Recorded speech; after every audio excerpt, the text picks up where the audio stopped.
Welcome, ladies and gents, to another update video for predecessor. Good news, we are getting a patch tomorrow. That's 15th of December 2022, and the patch version is 0.2, and that's a big patch, as the team also says it's a pretty big patch. So we're gonna look into it and let's see. There are loads of changes that the team has made in it, so we gotta look at it. And they have like clearly said this thing, and quote, this update is typically larger than we would normally expect, as many of these changes were mid development or in testing as early access launched. So the team does know, like, they were trying to make loads of changes to the game, so the patch is gonna be really big. I don't know how big, but it's gonna be big. Like, it should be few GBs at the minimum. So first of all, new hero arrives. So we got the Vampiric Matriarch Countess. So the team recommends you can play her in off lane or mid lane, but they are saying you can try her in jungle and see how she feels. They have given bunch of information about her stats as well. So her passive, which is called Blood Teeth or Tide, that's unique hero takedowns permanently grant her an additional 2% magical life steal, stacking up to 10 times. Her primary ability is Shadow Slip. Cooldown is 12, 11 seconds, 10 seconds, 9 seconds, and 8 seconds. The cost is 70, and it scales up plus 30% magical power, and it slows the enemy BFI 40% for 1.25 seconds as well, and it does a 3% increased damage on minion or non-epic monsters. Yeah, and if you re-trigger it within 4 seconds, you return to the shadow position. Okay, then coming up, her secondary ability is Eventide or Even Eyed. I don't know how do you pronounce it. The cooldown starts from 12 seconds and goes till 8 seconds. Cost is like starts with 60 mana and goes to 80, and that's the counter sends out a cloud of darkness, dealing damage from 80 to 280 plus 70% magical power as a magical damage. Yeah, so Countess is doing magical damage on both, and on the first primary ability it was a slowing effect as well. And the next alternate ability is Blade Siphon. Cooldown starts from 9 seconds, goes to 5 seconds. Cost starts from 50 mana, goes up till 70 mana, and that's the counter spins and deals a damage from 70 to 210, and that's plus 80% magical bar damage. So, and with this ability as well, she heals herself, and that's like 12, 10, and goes till 80 plus 6% magical power for each enemy hit. Against enemy heroes, the healing is increased by 400%. So that's like a huge increase for Countess again when she's fighting with enemy heroes. Her ability is called Feast. Cooldown is 120, 180 seconds. Cost is 100. So I think the cost might be a bit on the lower side. I'm not sure. When she releases, let's see how she performs basically. So it's basically she jumps on enemy heroes, and the key point is she suppresses the enemy heroes for 0.75 seconds before dealing 150, 225, 300 plus 10% of the target's maximum health as magic damage, and 5% magical power as magic damage as well. And it heals Countess for 50% of the total damage there. So that's a huge, like, I think this might be something overpowered. I'm not sure. I can clearly see myself getting one shot by Countesses, and I don't like Countess, to be quite honest, because it's like a funny reason. The first time I was playing the game, I had an enemy Countess, and I think I was a carry, and the next thing I remember was a scream in my headphones and I was dead. So that was my traumatic experience with Countess. So yeah, I'm not a big fan of Countess. Hopefully I will learn Countess this time.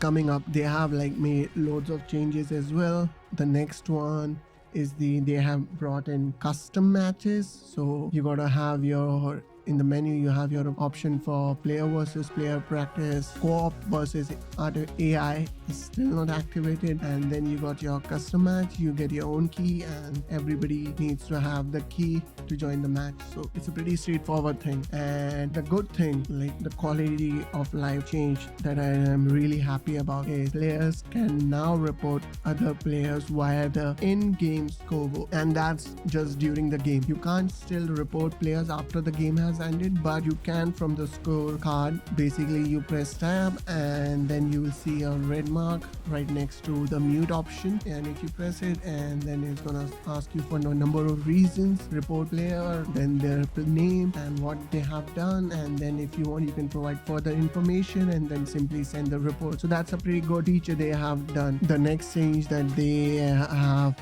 brought in, move the camera a bit back, because they are saying based on the community feedback they have adjusted the camera to give a better view of the action. I'm not a huge fan of this one. I think the camera was great. It gave me a sense of closeness with the character or the hero that I am controlling. So I don't like this change, but still the majority of the players, you guys wanted the change, so you got the change. I'm not a big fan because it puts in the same line as Overprime. So I'm like, it's still better than Overprime. But yeah, now previously you could see like even in the screenshot you can see that Murdoch's booty, it's really close in the first, which is nice, and in the second one you can't. So yeah, it's not about the booty, guys, but yeah, see the character detail and the works, you are able to appreciate it more if you're looking in detail and relatively closer rather than from the far. But at the same time, yeah, people are saying like you are not able to appreciate the beauty of the map if it's like too close, and it gives you a sort of like a tunnel vision. But I think then again it's based on your skills. So if you're good in the game, maybe, and I'm nobody to say that you should be good in a game, because my own skill is really bad. I suck at it basically, but I stick to it. The next one is, next big change is that they have changed the name of the coin from gold to platinum. Okay, they have changed the coins to platinum, and the other good thing they have added is like, so their reasoning behind changing the name of the in-game currency from gold to platinum is that it shouldn't create confusion when you're buying items in a match, because that's called gold as well. So yeah, people might think not confused. I don't know who confuses that, but yeah, it is what it is at this. And the next one is like when your ability goes online, like it's off the cooldown, like ultimate. And in the video they show us Richter saying his ability is online now. So basically their reasoning is that the personality of the heroes should be visible or could be heard in their voice. So they're giving a tad bit of personality to all the heroes, which is really good. So you relate to the heroes. So I play Howitzer, I don't relate to him. So but let's see. He's a fun guy to play. And they what they have given is you can now disable the in-game team chat as well, and you can re-enable it. It should be disabled by default. And one of the good things, like quality of life changes update, is that now a hero selection will be automatically logged in if a player has already selected them during the draft, and they are still available when the lock timer reaches 0. So yeah, so basically it helps to improve the draft experience, and most likely the draft succeeds. So yeah, that's a good thing. So if the player is not like AFK just for a few seconds, it's fine, he doesn't get the ban. And coming on to the ban for the players, yes, all of you guys who dodge draft or AFK or doesn't like how the match is proceeding, they have done a really amazing thing. Now hear me out, yeah. So the thing is that they have introduced matchmaking ban, and it's like they have 7 categories for the ban. So in your first penalty, it will result in a 30-second ban. Second penalty results in a 5-minute ban. Third penalty results in a 15-minute ban. Fourth one results in a 30-minute ban. Fifth penalty results in 1-hour ban. Sixth penalty results in a 12-hour ban, and a seventh penalty and onwards result in a 24-hour ban. So now you would say, oh, that doesn't sound too bad, but here comes the icing on the cake. So when they are saying when receiving a new penalty, the system checks how many penalties have been given in the last 7 days. Yes, you heard it correct. Last 7 days to determine the new total. So it doesn't reset every day. It gives you 7 days. So if you got your first penalty, you're ruined for the whole. Like if it's your fifth one, basically you can just kiss your luck goodbye. You gotta play, you gotta stick to all the matches. Otherwise you're done for the week. Basically you get a 12-hour ban, and if you keep on doing, you get 24-hour ban. So that's your whole day gone, which I'm really happy about, because I have had, like, if I'm not wrong, like 15 to 20% of my matches, or 10 to 20% of my matches, player AFK or they disconnect, they're not happy how the game is going. So yeah, it's a good thing now. Either you stick to it, you log on, you put in the time, you help the newer players to get better at the game. If you are not committed to the community, then that's it, boy. Take your ban, be on the cooldown. We don't want you. We want a community that's good and is inclusive. I know if somebody is like playing bad for some reason or something, but majority, 80% of the people are, 80% of the gamers that we have are really nice people. They have made some gamepad improvements as well. I won't go into detail for that. And they have done a slight bit of improvements. They adjusted the health bars and all these stuff you can do, and like basic UI stuff.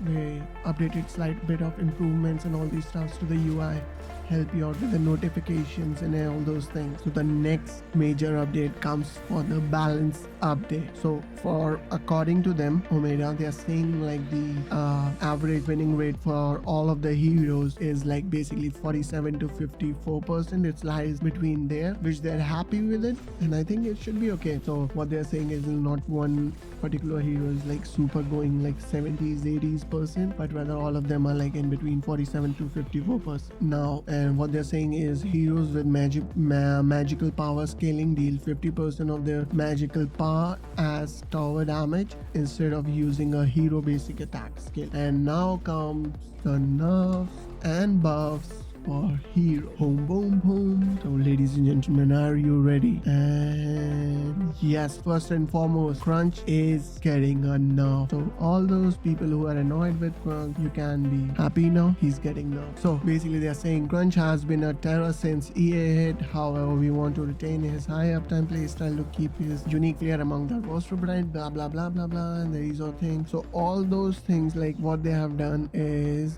they have shifted like some of his magical power scaling into his right Crunch to allow a more crowd control oriented playstyle, and they have basically nerfed his healing when building physical power. So that's what. So it's a bunch of nerf for Crunch. Same with Becca. So they have reduced her physical armor growth from 4 to 3.5, and they have increased the stasis bomb cooldown from 16 to 12 seconds to 18 to 14 seconds. So that's a 2-second increase in Decker's stasis bomb cooldown.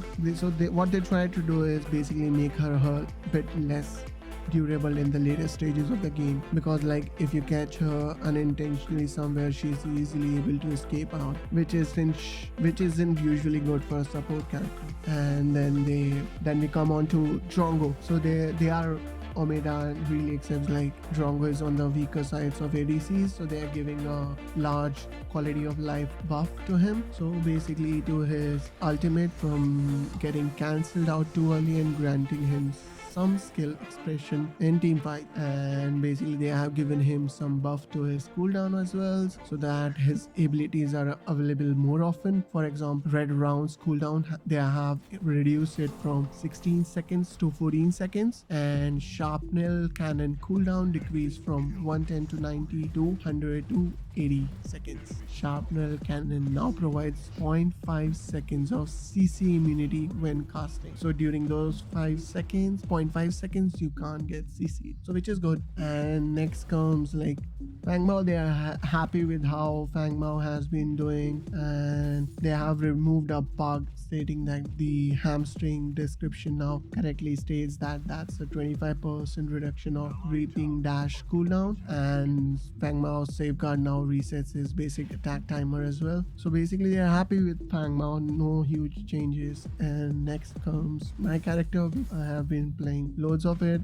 howitzer, and I think my winning rate should be around 60% for a howitzer, if I'm not wrong. Yeah, so they have clearly stated this point, like howitzer is the only mid laner we currently feel heavily outperforms the rest of the roster. So basically what they have done is they have reduced his scalings a bit so he doesn't snowball as viciously. That's exactly coded by the developers. So the landmine scaling decreased from 50% to 45%, and make it rain scaling decreased from 108 to 96% only. Oh my heart, my heart. Yeah, the next one is Muriel. Muriel needed some love.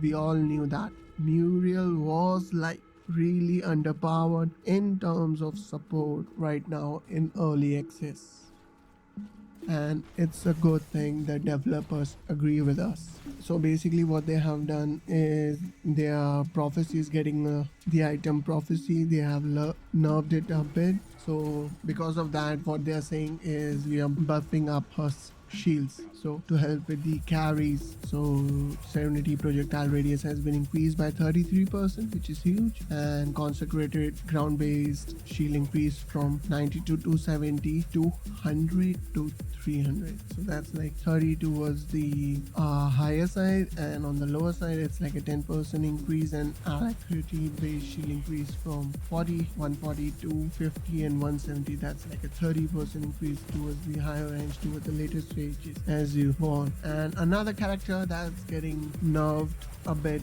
is Richter, and he's fun to play. And what they are saying is they are bumping down his health growth and reducing his early mobility. And what they do next is like really hard for all of you Richter players. They call this, alongside this comes a huge quality of life change, making the ultimate of Richter a suppression. Yes guys, a suppression over stun, meaning tenacity will no longer effective. Now if we CC, they have to be CC2 health growth, and health growth that they have decreases from 110 to 102. Electrocute cooldown increase from 8 to 10 seconds. That's a 2-second increase in the initial stage.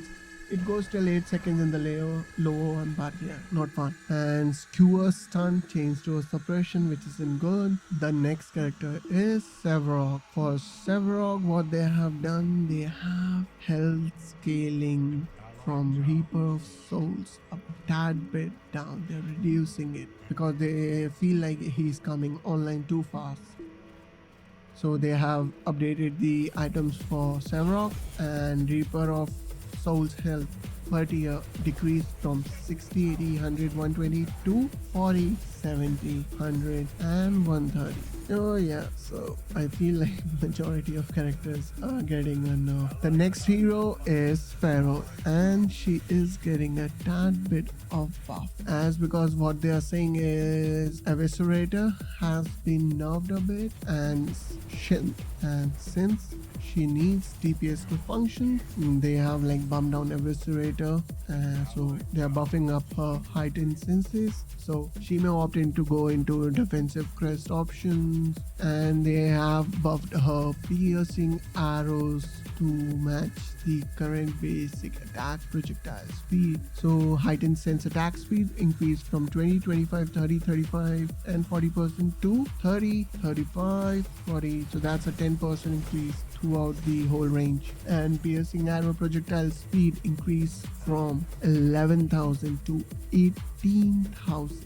So that's a huge increase. And the next hero is Steel, and he's getting nerfed as well. And what the thing is, Steel is really huge in the mid games, and they give us a tad bit of insights. Yeah, he has the largest win rate. Yes guys, he has the largest win rate among all the heroes, so he will be hit hard from the itemization nerfs, but they're gonna take his mid to late game physical armor and shields a bit. So physical armor growth for him, it has been decreased from 4.4 to 4, and battering barrier scaling decreased from 2 to 8% to 2 to 6%. So that's a 2% reduction in his barrier scaling. The next one is item. So what they say is anti-heal items are all getting bumped up to counteract high lifesteal and omni-vamp builds that are getting used by those pesky bruisers and ADCs. So they are going for a 20 to 40% line instead of a 15 to 30%. So which should bump down all the sustain based heroes that are overwhelming the meta right now. And they clearly states crunch and rampage, and also they are like saying diminishing returns for hunt and support crits have been removed at 20 minutes. So like you get less gold if you are a support and you take a support crest, you get less gold from killing minions in the lane. So you should no longer get that penalty after 20 minutes into the match. Now the next update is in regards to crest. So as stated before with Barrow, Eviscerator was getting a nerf. So under this one, what they have done is the rending strike bonus attack speed has been decreased from 25% to 10%, and rending strikes initial power scaling has been increased from 10 to 15%. And the next comes my crest, which I go for all the time, is Obelisk. Yeah, how it's I gotta choose another hero now. Yeah, I'm sad, guys. I'm sad. Okay, yeah, so let's get Obelisk has been a hidden power source for some sneaky mages. That's me. We are decreasing its power scaling to stop it from getting out of control too quickly when players opt to use the active to stack every time it's available. Soul Stealer magical power per stack decreased from 2 to 1. Yeah, I'm fine, guys. I'm fine. Okay.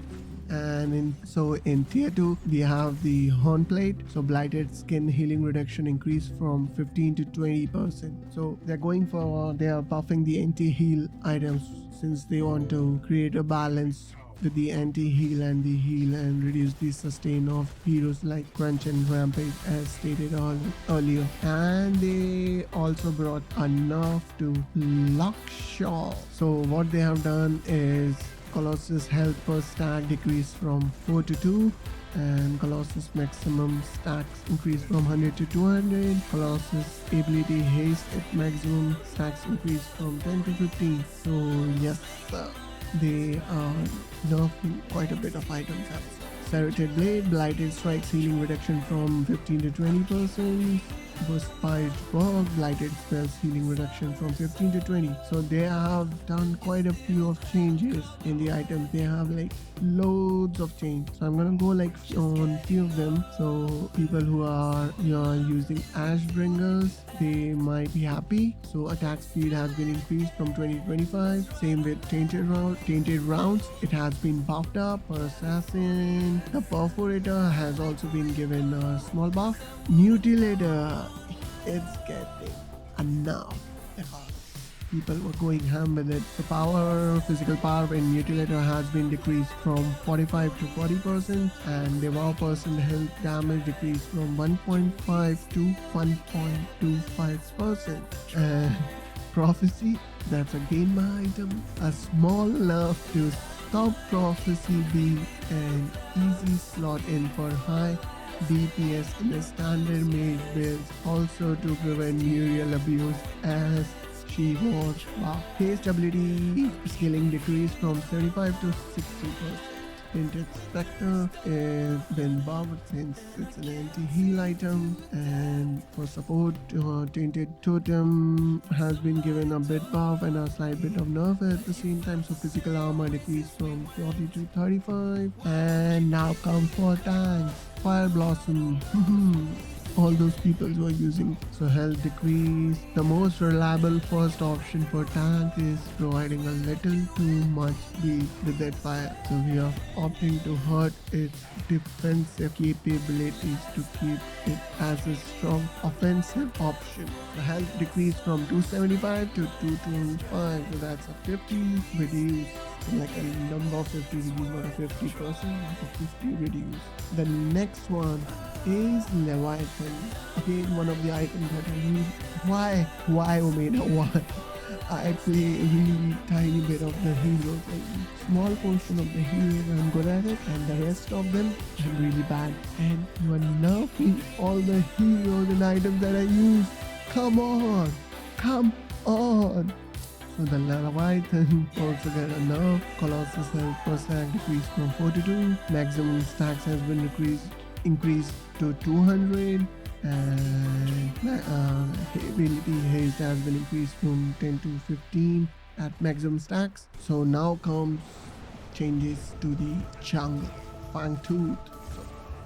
What they're saying has Fangtooth has been too easy to take down across the entire game. So they're saying they have fed him a new brand of Cheerios so that he's ready to bulk up and take on whoever enters his pit. So they have increased his health from 4,200 till it was a range of 9,800 to 5,800 to 12,870. So that's a major increase. So on the lower end it's like a 1,600, and on the higher end it should be around like 3,000 something oddish. They have also increased his physical armor to 20 to 34 range to 20 to 48 range, and magical armor has been increased to 20 to 30, and they have changed the mini orb as well. So what they have done is they are decreasing, they have nerfed the mini orb. They feel it was a major challenge for the junglers to survive, so they have